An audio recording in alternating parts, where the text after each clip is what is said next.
Now let's proceed to investigations. What sort of investigations would you perform if someone presents with difficulty breathing, sputum production, as well as a cough? So number one is spirometry. Now, here is what it looks like essentially. So basically, what happens is you take a massive deep breath in and a forced exhale out for about 5 to 6 seconds. And this will give you a spirometry reading, which can be printed out. Now let us look at a normal spirometry graph that gets usually showed on the paper or on the screen. So the spirometry can give you a graph. We have flow on the y-axis and volume, the volume of air in the lungs, or exhaled out or inhaled in on the x-axis. So it's just the volume of air on the x-axis. So here you're taking a deep breath in, a deep inspiration, and here you are performing a forced quick expiration, and you do it for about 6 seconds. So you're trying to empty out your lungs. We can also find other measurements using just this graph. The volume on the x-axis is therefore your total lung capacity, and the amount of air remaining in the lung after your forced expiratory volume is your residual volume. So this always stays there. The amount of air following deep inspiration and forced expiration is known as your vital capacity. When evaluating a patient with possible COPD, spirometry is performed. Now, spirometry is performed pre and post bronchodilator admission to determine whether airflow limitation is present, partial, or it's fully reversible. So let us look at what the spirometry graph will look like in an obstructive lung disease, such as chronic obstructive pulmonary disease, which again encompasses asthma, chronic bronchitis, and emphysema. Here is the flow to volume diagram. So the patients do lose some inspiratory volume when taking a deep breath in, and when breathing out as hard and quick as possible, it becomes difficult to breathe out as time progresses. So as you exhale, force exhale out for 6 seconds, it becomes more and more difficult.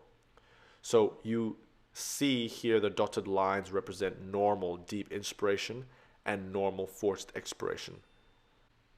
Compared to the normal spirometry on the right,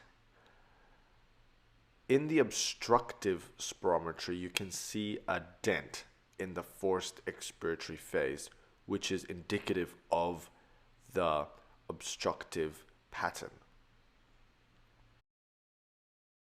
In obstructive, we have a decrease in forced expiratory volume and a decrease in the forced expiratory volume over forced vital capacity ratio.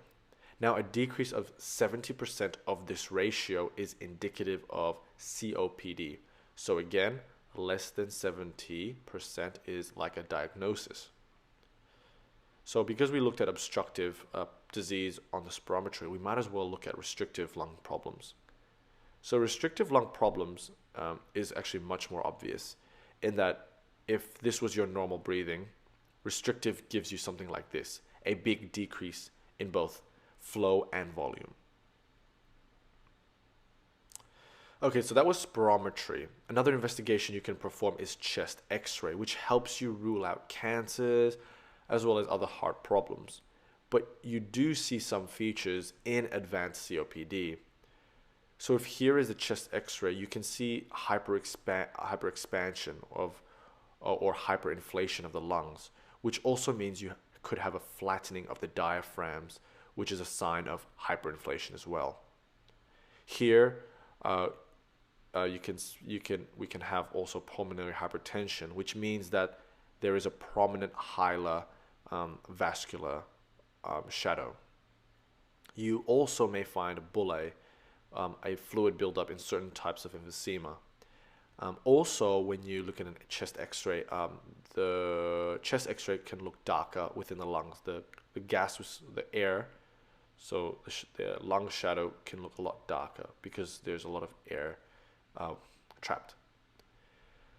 We can also perform a pulse oximetry to check for oxygen saturation and the signs of hypoxemia. a full blood count is important to check for signs of anemia. Arterial blood gas is another investigation to check for pH. So I guess the severity of the respiratory problem. If the problem can also be respiratory acidosis or respiratory alkalosis, but typically it's respiratory acidosis. Usually in COPD, especially late stage, it's respiratory acidosis. ECG is also important to check for heart involvement and to rule out MI and heart failure.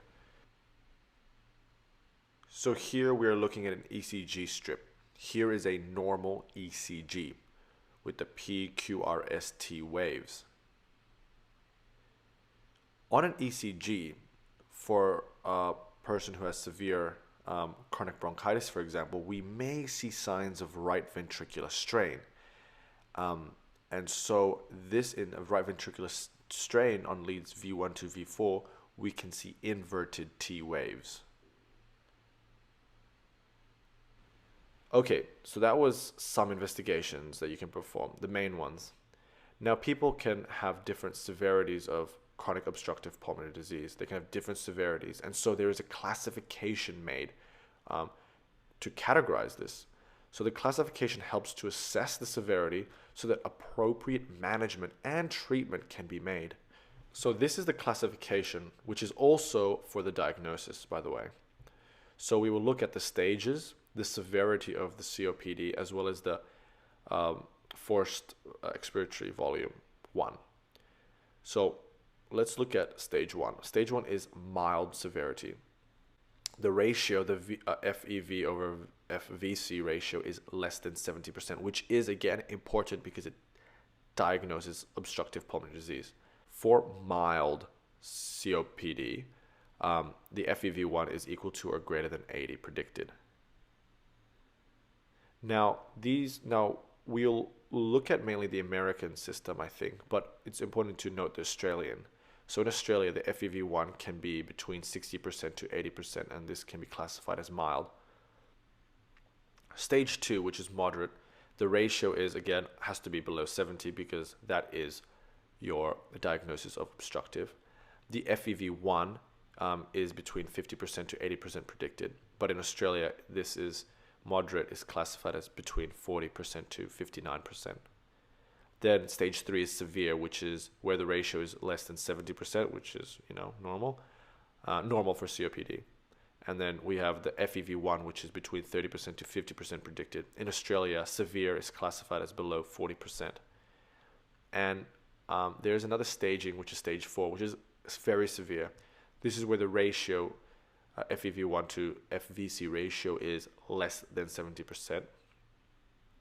But the FEV1, it can be less than 30%, or the FEV1 is less than 50, plus you have chronic respiratory failure. And chronic respiratory failure, you have 2 types.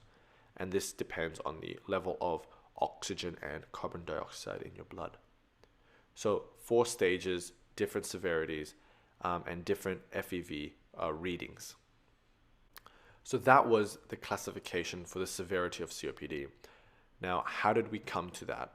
Well, assessment of severity of condition is based on 3 factors: the severity of the symptoms, spirometry, and risk of exacerbations. Using the 3 features above, you classify the COPD, which we just looked at: mild, moderate, severe, very severe. And using the COPD classification and as well as other factors, you follow what's called the GOLD guidelines for COPD management. Before looking at the management of COPD, it's important to look at just quickly the physical examination. When we perform a physical examination, what are some things we see? So physical examination of emphysema is what we'll look at. In examination of emphysema, we see prolonged expiratory phase because we're trying to push the air out of our lungs. There's also pursed lips. There's also overdistension of the lungs, barrel chest, use of accessory muscles. There's decreased intensity of breath sounds. And finally, we hear wheezing during auscultations. Now let us move into the management. We will look at the main things for management according to the Davidson's textbook. So it is very important to stop smoking cessation, because smoking increases the severity of COPD. That's common sense.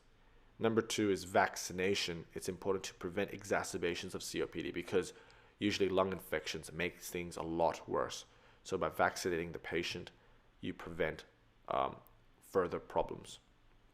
Third management, which is very important, is the use and administration of bronchodilators. So we're going to pharmacology now. There are two types of bronchodilators. There's beta 2 agonists or anticholinergics. Both beta agonists or anticholinergics can be short-acting or long-acting, and they're typically inhaled. So inhaled is you puffers essentially. So let us zoom into the lungs here, the bronchioles, and let's look at the short-acting bronchodilators. So short-acting SA. These are prescribed on an as-needed basis. What the short-acting bronchodilators essentially do is that they decrease the symptomatic exposure in patients with less severe symptoms. Short-acting bronchodilators are not considered maintenance. Long-acting bronchodilators are needed for this. Now let's look at the mechanism of action of the beta 2 agonists and the anticholinergics.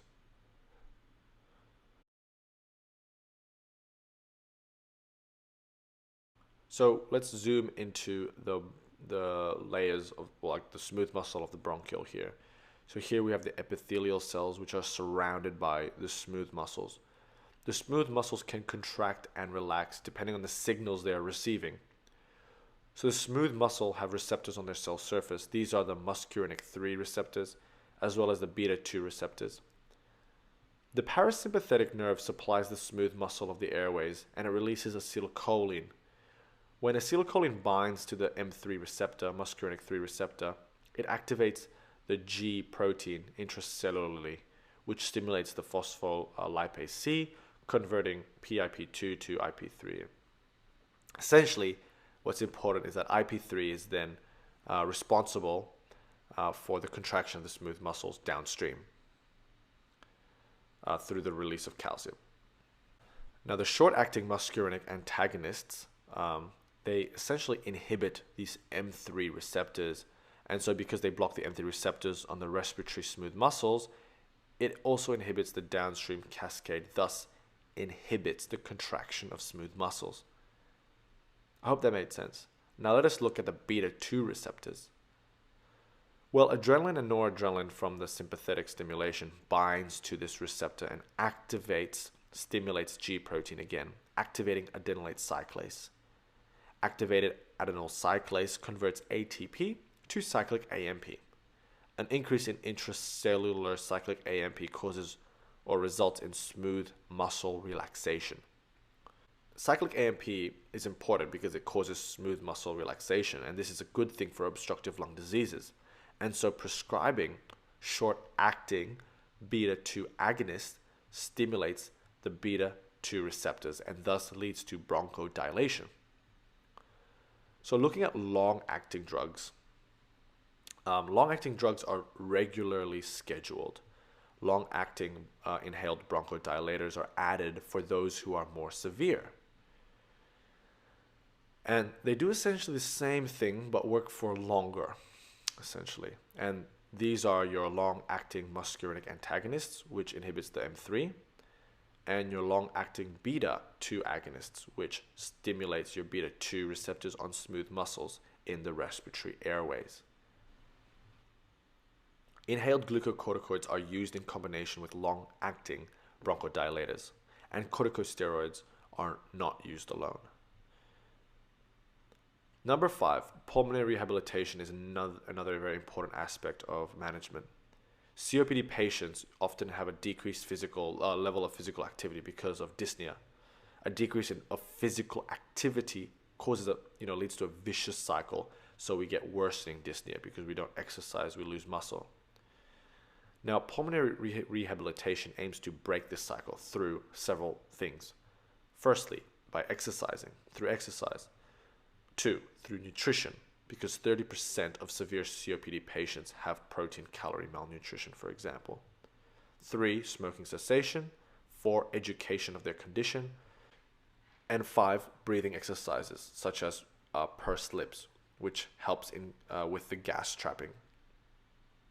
Finally, there is also 6 management, which is oxygen therapy, and this is very important for a chronic COPD who are suffering who has hypoxemia. So the last management is the surgical intervention, and there's 2 main ones. The first is lung volume reduction surgery, which is essentially removing parts of the lung that don't work. And then this last one is lung transplantation, which obviously has a criteria for that. So I hope that made all sense. Thank you for watching.